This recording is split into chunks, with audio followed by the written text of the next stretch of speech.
Chapter 175. Junior brother Xu Qing, are you here?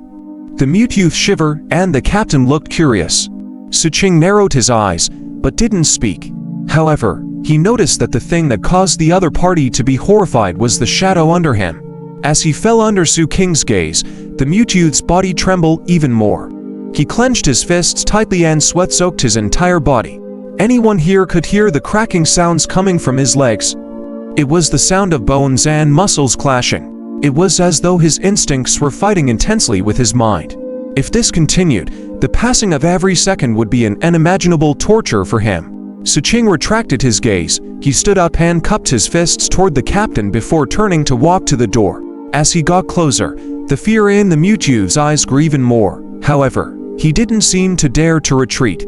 It was similar to Xu Qing's state when he had seen the bizarre entity in the Forbidden Zone in the past. When Xu Qing walked to his side, the terror rose to the extreme in the mute youth's mind. His mind seemed to have been taxed to the extreme as his body twitched violently and he started foaming. Xu Qing frowned. He didn't release any pressure or reveal any killing intent. After casting a meaningful glance at the youth, he walked out of the room and left. As he left, the mute youth's fear dissipated like the falling tide. Very soon, his body stopped trembling and his expression mostly recovered. However, the lingering fear in his eyes still made him not dare to turn his head to look at Xu Qing's departing back. When the captain saw the scene, his eyes revealed a strange glint. He bit the apple and walked to the mute youth's side. He walked around him while holding the apple and spoke in surprise. "You know him?" The mute youth shook his head. "You don't know him? Then why are you afraid of him?" The captain became even more curious. It had been half a month since this mute youth joined the homicide department. In this half a month, he was just like Xu Qing back then, killing many wanted criminals. Moreover, he was like a wolfhound. He was savage, and looked at everyone with hostility and vigilance. Today was the first time the captain saw this mute youth so frightened. The mute youth heard the captain's words, but he kept his mouth tightly shut. The more he didn't speak, the more the captain wanted to know. He even forgot to eat the apple. After taking a few glances at the mute youth, his eyes suddenly flashed and a terrifying baleful aura instantly erupted from his body. It didn't spread out but locked onto the mute youth. This baleful aura caused the mute youth's entire body to be extremely tense. His face was pale and his body was trembling. However, there was no fear in his eyes like before, only unyielding intent. Very soon, the captain retracted his killing intent and sighed. "Tell me why you're so afraid of him. How about I get the director to promote you?" The mute youth still didn't say a word. "I forgot that you can't speak, then write it down." The mute youth shook his head with determination. It was as though he wouldn't dare to say it even if he died. The captain was helpless and could only wave his hand to let the mute youth leave. He sat on the chair and ate an apple as he started pondering. At the same time, Xu Qing, who had walked out of the homicide department, turned his head and glanced in the direction of the Black Division. He then lowered his head and glanced at his shadow. What he felt earlier, what the mute youth was afraid of, was the shadow. "He can sense my shadow," Xu Qing mumbled, his gaze cold. He retracted his gaze and thought about what the captain had said about him still owing him spirit stones. He took out the bamboo slip and crossed out the question mark behind the captain's name. 1.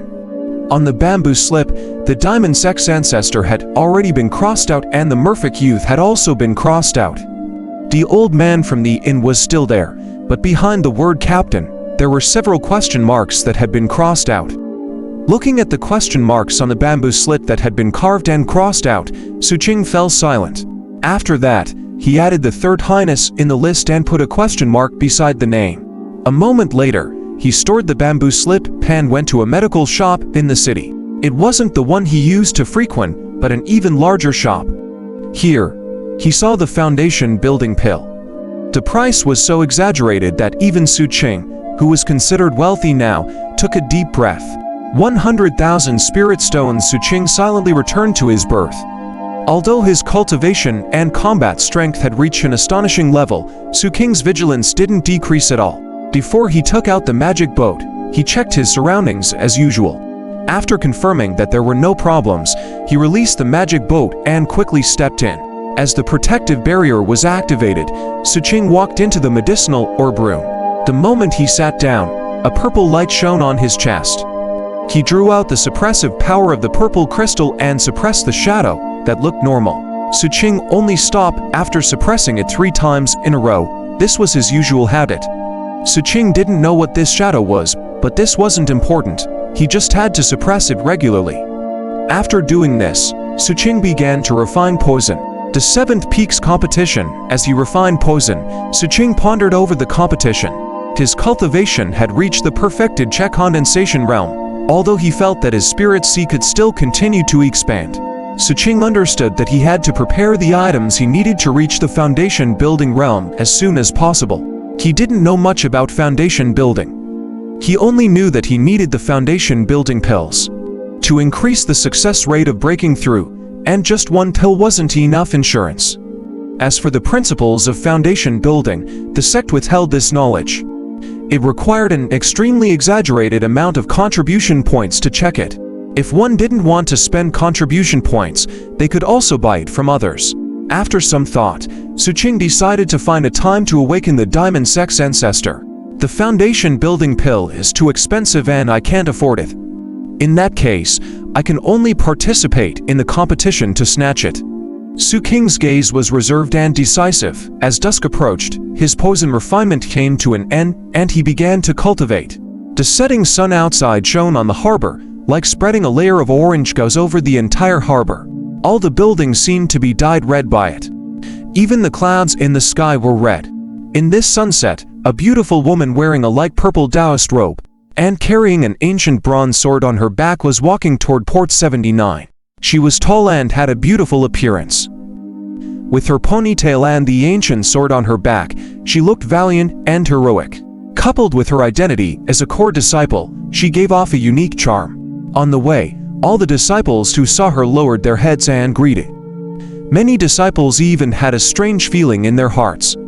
She seemed to be in a very good mood as she nodded toward the disciples she met on the way. It was only when she entered Port 79 that she stopped in her tracks. Her pretty face was slightly red and her heartbeat seemed to be a little faster. She stood there and took a few deep breaths before taking another step forward, heading straight for Xu Qing's berth. Very soon, she arrived in front of the berth. She looked at the somewhat familiar magic boat, and her expression was filled with happy memories. She spoke loudly. "Junior brother Xu Qing, are you there?" Although Port 79 wasn't too lively usually, there were many people coming and going. Hence, her light purple Taoist robe was conspicuous here. Almost the instant this woman entered, she attracted the attention of many people. When the disciples saw her calling Xu Qing's name, their eyes widened. Under the setting sun, the black hair of the woman standing on the shore fluttered in the wind. Her Taoist robe was blown back by the wind, outlining the very moving graceful curves of her body.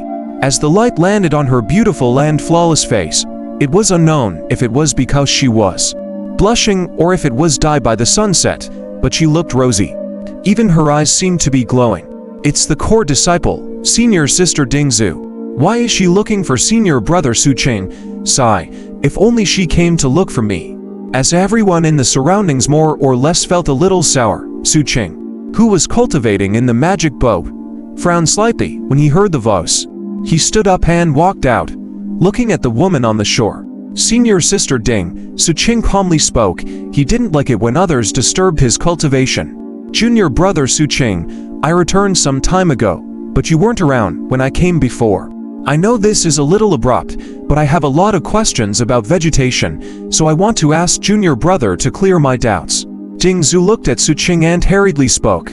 As she spoke, she lifted her right hand and a spirit ticket instantly appeared in her hand. Sorry for having to trouble you. Xu Qing originally wanted to refuse, but after seeing the spirit ticket, he pondered for a moment. Although he had enough now, there were many things needed for foundation building and they were all very expensive. Moreover, 100 spirit stones wasn't a small sum. He nodded and took a few steps back, opening the protective barrier. Xu Qing would not be able to relax outside the magic boat. His magic boat, with the enhancement of divinity and the complex poison, was the safest for him. Seeing that Xu Qing had opened the magic boat's protective barrier, Dingzhu was very happy. She gracefully leapt up and landed on the magic boat, standing in front of Xu Qing. Junior brother Xu, where were you before? I heard that you returned long ago. Ding Zhu looked at Xu Qing and smiled. Senior Sister Ding, if you have any questions about plants and herbs, please speak. Xu Qing didn't answer her question. He didn't hate Ding Zhu. After all, she was very diligent and eager to learn. However, he still instinctively kept a certain distance from Ding Zhu and spoke in a heavy voice. Senior Sister Ding didn't mind Xu Qing's wariness. She hurriedly asked a question she had prepared about herbs. When Xu Qing heard her questions, he pondered and replied seriously. He felt that 100 spirit stones was worth it for him to explain in detail. At that moment, the sea breeze blew over, the rouge-like sunset light and the wind permeated the magic boat, causing the man and woman inside to seem to be bathing in the sunset light, giving off a magical charm. This scene caused the other disciples in the surroundings and the patrolling cultivators on the shore to feel even more sour in their hearts. At the same time, on the streets of the main city, a youth in a light purple Taoist robe didn't care about his image as a core disciple and was running frantically toward Port 79 with an anxious expression. Senior Sister, how can you be so muddle-headed? We were fine a few days ago. Why did you go look for him again? This person was Zhao Zhoneng. He was extremely anxious. This was especially so when he thought of the way his senior sister looked at Xu Qing back on the sea and Xu Qing not taking money at the end. This was clearly the rhythm of romantic feelings, causing him to be incomparably flustered. No. I have to go over quickly.